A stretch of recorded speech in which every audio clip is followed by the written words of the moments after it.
নমস্কার বন্ধুরা, প্রতিমার রান্নাঘরে সব বন্ধুদেরকে স্বাগত জানিয়ে শুরু করছি আজকের রেসিপি।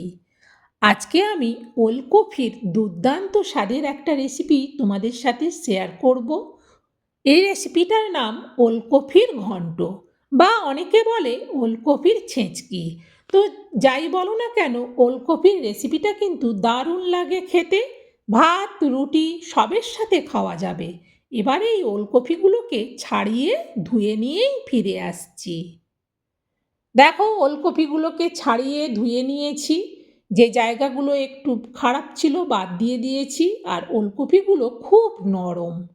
এই ওলকপিগুলোর এই রেসিপিটা বানানোর জন্যে ওলকপিগুলোকে কিন্তু গ্রেট করতে হবে। তার জন্যে দেখো, আমি এখানে ছোট্ট গ্রেটারটা নিয়েছি। এইটা দিয়ে ওলকপিগুলোকে ভালো করে গ্রেট করে নেব। এই ছেঁচকি বলো বা ঘন্ট বলো, ওলকপির বানানোর জন্যে অবশ্যই ওলকপিকে গ্রেট করবে। বেটে নিলে কিন্তু, মানে বাটা বলতে মিক্সারের মধ্যে পেস্ট করে নিলে কিন্তু সেই টেস্ট হবে না গ্রেট করাতে যে টেস্টটা হয়। দেখো, সব ওলকপিগুলোকে গ্রেট করা হয়ে গেছে আমার, অনেকটাই হয়েছে।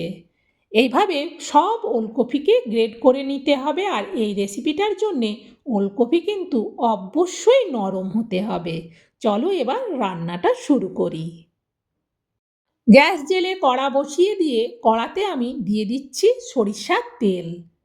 এবার তেলটাকে খুন্তি দিয়ে একটু কড়ার উপর পর্যন্ত চাড়িয়ে নিলাম। কড়াই আর তেল খুব ভালো করে কিন্তু গরম হয়ে গেছে। এখন তেলের মধ্যে আমি দিয়ে দিচ্ছি অল্প তেজপাতা, আর দিচ্ছি অল্প পাঁচ ফোড়ন, আর দিচ্ছি অল্প গোটা জিরে, দিয়ে দিচ্ছি দুটো শুকনো লঙ্কা। এবার এইগুলোকে 2 মিনিট ভালো করে ভেজে নেব। এতে এবার দিয়ে দিচ্ছি গ্রেট করা ওলকপিগুলো। সব ওলকপিগুলো কিন্তু আমি হাত দিয়ে তুলে তুলে দেবো, একেবারে ঢেলে দিলে অনেক সময় তেল ছিটায়। সব ওলকপিটা দেওয়ার পর এবার খুন্তি দিয়ে ভালো করে ওলকপিটাকে নাড়াতে থাকবো, যাতে সব ওলকপির মধ্যে তেলটা ভালো করে মিশে যায়। সেই জন্যে ভালো করে ওলকপিটাকে নাড়াতে হবে। এইভাবে গ্রেট করে ওলকপির রেসিপিটা বানালে এত টেস্টি হয়, যে ওলকপি খেতে পছন্দ করে না সেও চেয়ে চেয়ে খাবে। সত্যিই বলছি, স্কিপ না করে পুরো রেসিপিটা দেখো। মেশানো হয়ে গেছে, দিয়ে দিচ্ছি পরিমাণ মতো লবণ, আর দিচ্ছি অল্প চিনি। এই চিনিটা দিলে কিন্তু তরকারিটা মিষ্টি হবে না, কিন্তু টেস্টটা ভীষণ সুন্দর ব্যালেন্স হয় লবণের সঙ্গে একটু চিনি দিলে। লবণ চিনি দেওয়ার পর ভালো করে আবারও আমি এই ওলকপিটাকে নাড়াচ্ছি। আর গ্যাসের ফ্লেমটাকে কিন্তু এ সময় মিডিয়ামে রেখেছি। মিডিয়ামে রেখে ভালো করে লবণ চিনিটাকে মিশিয়ে নিলাম। দিয়ে দিচ্ছি এখন পরিমাণ মতো হলুদ, আর দিচ্ছি পরিমাণ মতো লঙ্কার গুঁড়ো। আবারও খুন্তি দিয়ে ভালো করে হলুদ আর লঙ্কার গুঁড়োটাকে গ্রেট করা ওলকপির সাথে মিশিয়ে নেব।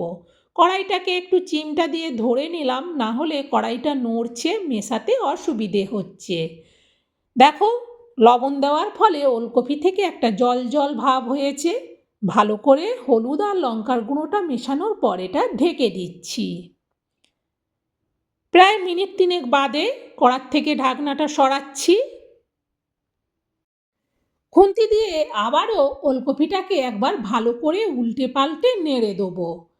যেহেতু লবণ দেওয়ার ফলে এতে একটু জল জল ভাব হয়েছে, বেশ ভালো করে কিন্তু গ্রেট করা ওলকপিটাকে আবারও আমি নেড়ে দিলাম।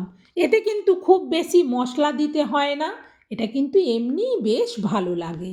এখন দিয়ে দিচ্ছি 1/2 চামচ জিরে গুঁড়ো, আর 1/2 চামচ ধনে গুঁড়ো। দেওয়ার পর ভালো করে আবারও গ্রেট করা ওলকপিটার মধ্যে সব কিছুকে মিশিয়ে নেব। এই রেসিপিটা কিন্তু আমি সম্পূর্ণ নিরামিষভাবেই বানাবো, কোনো পেঁয়াজ রসুনও দেব না, আদাও দেব না। এইভাবে ভালো করে মিশিয়ে নেওয়ার পর আবার এটা ঢেকে দিচ্ছি। আবারও প্রায় মিনিট 3 বাদে কড়ার থেকে ঢাকনাটা সরাচ্ছি। এখন কিন্তু আর এটা জল জল ভাবটা নেই। ওলকপির থেকে যে একটা জল জল ভাব হয়েছিল সেটা কিন্তু শুকিয়ে গেছে, আর ভীষণ সুন্দর এই রেসিপিটা থেকে সেন্ট হচ্ছে। দেখো কতটা সুন্দরভাবে ঝরঝরে হয়ে গেছে। আর এটা বেশি বানাতে হবে না, ওলকপি কিন্তু সেদ্ধ হয়ে গেছে। এবার এটা নাবিয়ে নেব। নাবিয়ে আমি এই প্লেটটার মধ্যে ঢেলে নিচ্ছি। এইভাবে ওলকপি গ্রেড করে ছেঁচকি বলো বা ঘন্ট বলো, আমি দেখেছি এটাকে অনেকে ছেঁচকি বলে, আবার অনেকে ঘন্ট বলে। আমাদের কিন্তু এখানে এটাকে ছেঁচকি বলি। তো যাই হোক, ওলকপির এই রেসিপিটা কিন্তু খেতে দুর্দান্ত হয়।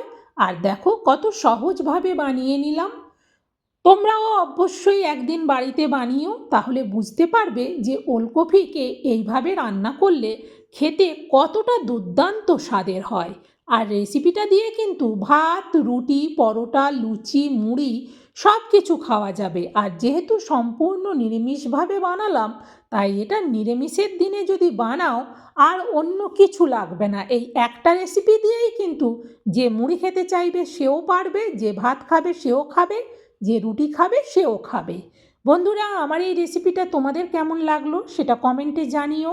আর ভালো লাগলে অবশ্যই একটা লাইক দিয়ে উৎসাহ বাড়িয়ে দিও রেসিপি শেয়ার করার। আর তোমরাও এটা শেয়ার করে দিও, যাতে এইভাবে ওলকপির ছেচকি সবাই বানিয়ে নিতে পারে। আবার অন্য রেসিপিতে দেখা হবে বন্ধুরা।